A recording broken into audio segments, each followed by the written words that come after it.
What do you want to say? It's also used for monitoring your environment, processing incoming social information, and, critically, managing anxiety. And these processes all draw from the exact same limited pool of capacity. When social anxiety activates, even mild situational anxiety triggered by sudden attention, your mind automatically allocates working memory resources toward threat monitoring. How do I look right now? Are they judging me? Is my voice going to shake? This monitoring isn't a conscious decision. It's an automatic, evolutionarily old response to perceived social evaluation, and it happens almost instantly the moment attention shifts toward you. The problem is that this threat monitoring process consumes working memory capacity directly, the same limited capacity your prepared thought was occupying just moments before. Since working memory can only hold a small, fixed amount of information at once, an increase in anxious self-monitoring necessarily displaces something else that was being held there. In many cases, what gets displaced is exactly the thought you were about to express. Not because it was forgotten in any general sense, but because the cognitive space it was occupying got reallocated almost instantly to processing the perceived social threat of being watched. This explains something that confuses almost everyone who's experienced this. Why the thought was completely clear seconds before, and then completely gone the moment attention arrived. The thought didn't fade gradually. It was actively overwritten by a sudden surge of competing cognitive demand, occurring at the precise moment social attention activated the threat monitoring system. This is sometimes referred to as working memory hijacking. Anxiety doesn't simply distract you alongside your thought. It directly competes for the identical, limited mental space your thought was using, and under conditions of sudden social pressure, the anxiety response frequently wins that. You're sitting in a meeting. Someone asked for your opinion. 2 seconds ago, you had it, fully formed, clear, ready. You knew exactly what you wanted to say.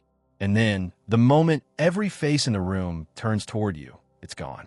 Not faded, not partially there, completely, inexplicably gone, replaced by a strange, blank static where a complete thought used to be.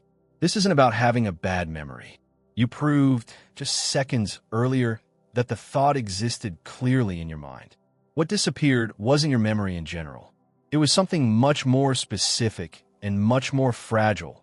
And understanding exactly what happened in that moment explains why this keeps happening, predictably, at the exact instant attention turns to you. By the end of this video, you'll understand the precise cognitive mechanism behind this experience, why it happens specifically at the moment of social attention and not before, and a concrete strategy to protect your thoughts from disappearing under pressure. Stay until the end, because the last part explains why this gets worse the more you care about the outcome, not better. Let's start with the part of your mind that's actually responsible for this experience: working memory. Working memory is the cognitive system responsible for holding a small amount of information actively in mind, ready for immediate use. The thought you're about to say, the sentence you're constructing, the point you're planning to make. It has a famously limited capacity. Decades of cognitive research have established that working memory can typically hold only a handful of items at once, somewhere in the range of 3 to 7, depending on complexity. This is a hard architectural limit, not a matter of effort or intelligence. Even the sharpest mind has a small, fixed amount of working memory capacity available at any given moment. Here's the critical detail that explains the disappearing thought phenomenon. Working memory isn't just used for holding competition. There's a second factor that makes this specifically worse in social speaking situations compared to other contexts: dual task interference. Speaking itself, even without anxiety involved, already requires meaningful working memory resources: organizing words, managing grammar, monitoring tone, tracking what you've already said. Adding active social threat monitoring on top of an already resource-intensive task creates a kind of cognitive bottleneck, where two demanding processes are competing for the same limited capacity simultaneously. This is part of why the blanking experience tends to be far more severe during live, spontaneous speaking than during writing, even when writing under similar time pressure. Writing typically doesn't require the same real-time, dual task combination of production and social monitoring happening at once. This also explains a pattern many people notice but don't fully understand. The experience tends to get worse, not better, in situations that matter more to them. This seems backward at first. Wouldn't caring more about an outcome motivate clearer thinking? But within the working memory hijacking framework, it makes complete sense. The more significant the social stakes feel, an important meeting, a person whose opinion matters deeply, a high-visibility moment, the more intensely the threat monitoring system activates, consuming proportionally more working memory capacity and leaving correspondingly less available for the actual content you intended to express. Higher stakes don't sharpen your thinking under this mechanism. They directly increase the competition for the same limited cognitive resource your thought depends on. So how do you actually work with this, given that the mechanism operates largely outside conscious control in the moment it occurs? First, reduce working memory load before the moment of speaking, rather than trying to fight the anxiety response once it's already activated.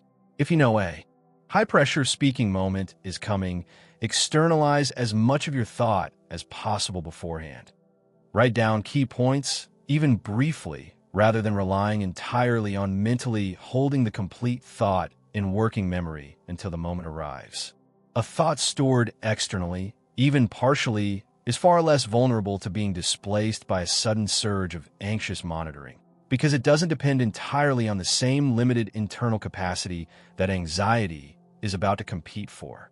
Second, when the blank moment occurs, resist the instinct to mentally search harder for the lost thought.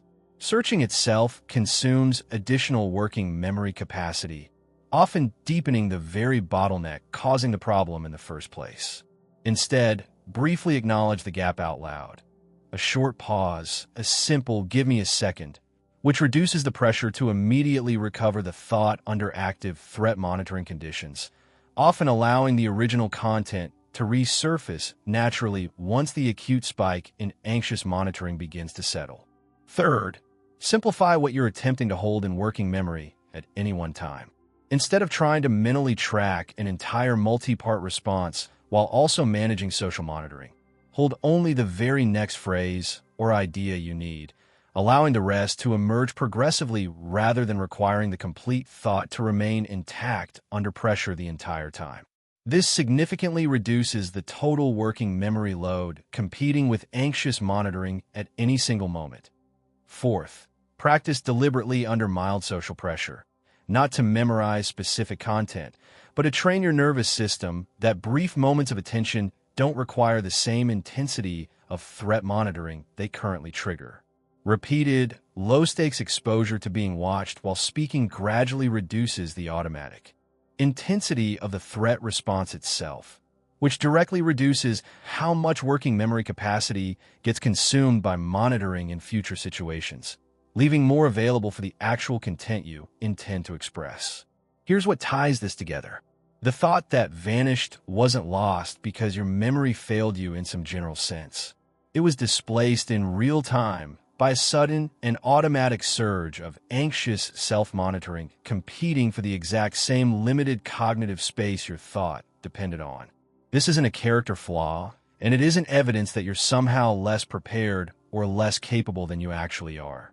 It's a predictable consequence of how a small, fixed amount of working memory capacity gets reallocated the instant social threat monitoring activates. And understanding that mechanism is the first step toward protecting your thoughts from disappearing the next time it matters. If this explains something you've experienced, tell us in the comments about a specific moment when a clear thought vanished right as attention turned to you. And if you want to keep uncovering the hidden mechanics behind your own mind under pressure, the next video is right there, waiting for you.